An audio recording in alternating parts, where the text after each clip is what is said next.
د دفاع سرپرست ملا محمد یعقوب کندوز ولایت ته تللی. د ملي دفاع وزارت سرپرست ملا محمد یعقوب کندوز ولایت ته د سفر په ترڅ کې له 219 سومري کل اردو څخه لیدنه کړې ده. باختر اژانس راپور ورکړی دی چې نوموړي له سرحدونو څخه د ساتنې په برخه کې د یادې قل اردو هڅې ستایلې دي او په اړونده برخه کې یې ورته لازمې لارښوونې کړې دي.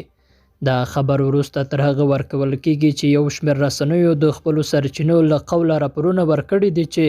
اوسلو کې د افغانستان په اړه د ناستر سره جوخت ملا برادر اخوند او د دفاع وزارت سرپرست وزیر ملا یعقوب په داسې حال کې روسیې ته تللي چې امرالله صالح او احمد مسعود هم خپل ځایګی د روسیې په نیت پر ایښی دی، خو تر اوسه پورې رسمي سرچینو په دې اړه څه غبرګون نه دی ښودلی.